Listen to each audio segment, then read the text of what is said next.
வணக்கம் நேயர்களே. ஐரோப்பிய செய்திகளின் இரவு நேர செய்திகள். முதலில் தலைப்புச் செய்திகள். லண்டனில் 15 வயது சிறுவன் குத்திக் கொலை, 16 வயது சிறுவன் மீது கொலை குற்றச்சாட்டு. நெருக்கடி மிகுந்த பிரான்ஸ் சிறைச்சாலைகள், கோடை வெப்பத்தால் கைதிகள் அவதி. ஜபோர்ஜியா அணுமின் நிலையம் மீது ட்ரோன் தாக்குதல், உக்ரைன் தான் காரணம் என ரஷ்யா குற்றச்சாட்டு. ஐரோப்பிய ஒன்றியத்தின் கடுமையான பாஸ்போர்ட் விதிகளால் விமானத்தை தவறவிட்ட பயணிகள். ரஷ்யாவின் முக்கிய உளவு மையத்தை தகர்க்க உக்ரைன் அதிரடி தாக்குதல். அமைச்சர் வாய் தவறிய வார்த்தை மீண்டும் பரவும், புட்டின் உடல் நகல் சர்ச்சை. அணுசக்தி அச்சுறுத்தல், ரஷ்யாவின் குற்றச்சாட்டுகளை திட்டவட்டமாக மறுத்த உக்ரைன். இனி விரிவான செய்திகள். லண்டனின் ஹாக்னி பகுதியில் உள்ள ஒரு வீட்டு விருந்தில் ஏற்பட்ட மோதலின் போது 15 வயதுடைய சிறுவன் கத்தியால் குத்தி கொலை செய்யப்பட்டுள்ளார். இந்த கொடூர கொலையில் தொடர்புடையதாக கூறப்படும் 16 வயது சிறுவன் ஒருவனை லண்டன் போலீசார் கைது செய்துள்ளனர். உயிரிழந்த சிறுவன் ஹாரிங்கே பகுதியைச் சேர்ந்த பிரையன் டேவிட் சல்டாரியாகா என அடையாளம் காணப்பட்டுள்ளதாக காவல்துறையினர் அதிகாரப்பூர்வமாக தெரிவித்துள்ளனர். தாக்குதல் நடந்த இடத்தில் சிலர் கத்திகளுடன் மோதலில் ஈடுபட்டதாகவும் பெரும் கலவரம் வெடித்ததாகவும் வந்த புகாரை தொடர்ந்தே போலீசார் அங்கு விரைந்து சென்றுள்ளனர். கைது செய்யப்பட்டுள்ள 16 வயது சிறுவன் மீது கொலை குற்றச்சாட்டு மற்றும் ஆபத்தான ஆயுதங்களை வைத்திருந்ததற்கான வழக்குகள் பதிவு செய்யப்பட்டுள்ளன. இந்த சம்பவத்தை நேரில் பார்த்தவர்கள் மற்றும் தங்களது மொபைல் போன்களில் வீடியோ பதிவு செய்தவர்கள் உடனடியாக ஆதாரங்களை சமர்ப்பிக்குமாறு லண்டன் போலீசார் கோரிக்கை விடுத்துள்ளனர். நெருக்கடி மிகுந்த பிரான்ஸ் சிறைச்சாலைகள், கோடை வெப்பத்தால் கைதிகள் அவதி. பிரான்ஸ் நாட்டில் பாரிஸ் புறநகர் பகுதியில் உள்ள வில்லி பின்டேர் சிறைச்சாலையில் நிலவும் கடும் கோடை வெப்பம் காரணமாக கைதிகள் பெரும் அவதிக்கு உள்ளாகியுள்ளனர்.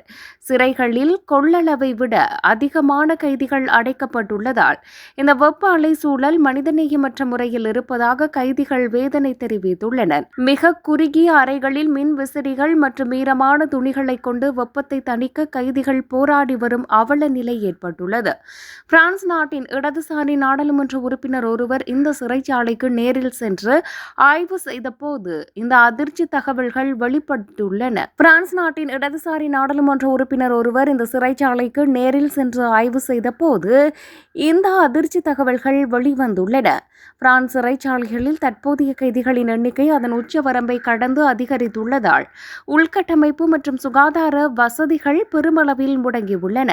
இந்த மோசமான சூழல் கைதிகளின் மனித உரிமைகளை மீறும் வகையில் உள்ளதாக கூறி சிறைச்சாலைகளின் நெருக்கடியை குறைக்க அரசு உடனடியாக நடவடிக்கை எடுக்க வேண்டும் என கோரிக்கை விடுக்கப்பட்டுள்ளது. ஜபோர்ஜியா அணுமின் நிலையம் மீது ட்ரோன் தாக்குதல், உக்ரைன் தான் காரணம் என ரஷ்யா குற்றச்சாட்டு. ரஷ்யாவின் கட்டுப்பாட்டில் உள்ள உக்ரைனின் ஜபோர்ஜியா அணுமின் நிலைய வளாகத்தின் மீது நடத்தப்பட்ட திடீர் ட்ரோன் தாக்குதலால் அங்கு பதற்றம் அதிகரித்துள்ளது. இந்த தாக்குதலில் அணுமின் நிலையத்தின் கதிர்வீச்சு கண்காணிப்பு ஆய்வகம் மற்றும் வானிலை ஆய்வு உள்கட்டமைப்புகள் சேதமடைந்துள்ளதாக தகவல்கள் வெளியாகியுள்ளன. அணுசக்தி பாதுகாப்பிற்கு பெரும் அச்சுறுத்தலை ஏற்படுத்தும் நோக்கில் உக்ரைன் ராணுவமே இந்த ட்ரோன் தாக்குதலை நடத்தியதாக ரஷ்ய நிர்வாகம் நேரடியாக குற்றம் சாட்டியுள்ளது. சர்வதேச அணுசக்தி முகமையின் நிபுணர்கள் குழு சேதமடைந்த பகுதிகளை நேரில் ஆய்வு செய்து கண்காணிப்பு உபகரணங்கள் செயலிழந்துள்ளதை உறுதிப்படுத்தியுள்ளனர். தற்போது அணு உலைகள் அனைத்தும் பாதுகாப்பான முறையில் நிறுத்தப்பட்டிருந்தாலும் குளிரூட்டும் அமைப்புகளுக்கான மின்சார தேவைக்கு இத்தளம் இன்னும் வெளிப்புற மின் இணைப்பையே நம்பியுள்ளது. அணுமின் நிலையத்தின் மீது அல்லது அதன் அருகாமையில் நடத்தப்படும் தாக்குதல்கள் பேரழிவுக்கு வழிவகுக்கும் என்பதால் இருதரப்பும் உடனடியாக இராணுவ கட்டுப்பாட்டை கடைபிடிக்க வேண்டும் என ஐநா எச்சரித்துள்ளது. ஐரோப்பிய ஒன்றியத்தின் கடுமையான பாஸ்போர்ட் விதிகளால் விமானத்தை தவறவிட்ட பயணிகள். பிரெக்சிட் மாற்றங்களுக்கு பிறகு ஐரோப்பிய ஒன்றியம் கொண்டு வந்துள்ள பாஸ்போர்ட் விதிமுறைகள் தீவிரமாக பின்பற்றப்பட்டு வருகின்றன. இதன் காரணமாக ஜெட் விமான நிறுவனத்தில் பயணிக்க இருந்த 2 பயணிகள் விமான நிலையத்திலேயே தடுத்து நிறுத்தப்பட்டுள்ளனர். அவர்களது கடவுச்சீட்டில் இன்னும் சில மாதங்கள் செல்லுபடியாகும் காலம் இருந்த போதிலும் புதிய விதிகளின்படி அது போதாது என அறிவிக்கப்பட்டுள்ளது. ஐரோப்பிய நாடுகளுக்கு செல்ல பாஸ்போர்ட் வழங்கப்பட்டு 10 ஆண்டுகளுக்குள் இருக்க வேண்டும் மற்றும் திரும்பும் தேதியிலிருந்து 3 மாதங்கள் செல்லுபடியாக வேண்டும். இந்த விதிகளை சரியாக சரிபார்க்காததால் தங்களது விடுமுறை பயணத்தை தொடர முடியாமல் அவர்கள் விமான நிலையத்திலேயே தவித்தனர். இதனால் பயணிகள் அனைவரும் தங்களது வெளிநாட்டு பயணங்களுக்கு முன்பாக பாஸ்போர்ட் விதிகளையும் அதன் காலாவதி தேதியையும் கட்டாயம் பார்க்குமாறு அறிவுறுத்தப்படுகிறார்கள். அமைச்சர் வாய் தவறிய வார்த்தை மீண்டும் பரவும். புட்டின் உடலில் நகல் சர்ச்சை. ரஷ்ய அதிபர் விளாடிமிர் புட்டினுக்கு பதிலாக அவரது உடல் நகல் பொது நிகழ்ச்சிகளில் பங்கேற்பதாக நீண்ட நாட்களாக வதந்திகள் பரவி வருகின்றன. இந்நிலையில் ரஷ்யாவின் முக்கிய அமைச்சர் ஒருவர் ஒரு கூட்டத்தில் பேசும்போது தவறுதலாக புட்டினின் உண்மையான பெயரை குறிப்பிடாமல் மாற்றி பேசியது சர்ச்சையை ஏற்படுத்தியுள்ளது. இந்த வாய்த்தவறல் சமூக ஊடகங்களில் காட்டுத்தீயாக பரவி தற்போதைய அதிபர் புட்டின் ஒரு டூப்ளிகேட் தானா என்ற சந்தேகத்தை சமூக வலைதளங்களில் மீண்டும் கிளப்பியுள்ளது. புட்டினின் உடல்நல குறைவு காரணமாக அல்லது பாதுகாப்பு காரணங்களுக்காகவோ அவருக்கு பதிலாக மற்றொருவர் சில பொது நிகழ்வுகளில் தோன்றுவதற்காக பல ஆண்டுகளாக கூறப்பட்ட விடயம் இது. புட்டினின் உடல்நல குறைவுக்கு காரணமாக அல்லது பாதுகாப்பு காரணங்களுக்காகவோ அவருக்கு பதிலாக மற்றொரு நபர் சில பொது நிகழ்வுகளில் தோன்றுவதற்காக பல ஆண்டுகளாக கூறப்பட்டு வருகிறது.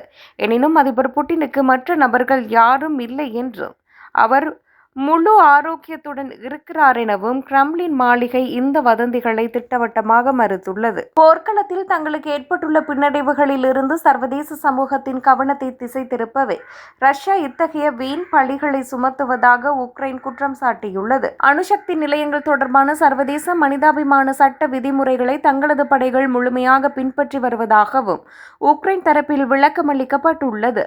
ரஷ்யா எந்தவொரு முறையான ஆதாரமுமின்றி இந்த குற்றச்சாட்டை முன்வைத்துள்ள நிலையில் இந்த அணுமின் நிலைய பகுதியை சுற்றி நடக்கும் இராணுவ பலத்தை ரஷ்யா அடிக்கோடிட்டு காட்டுகிறது.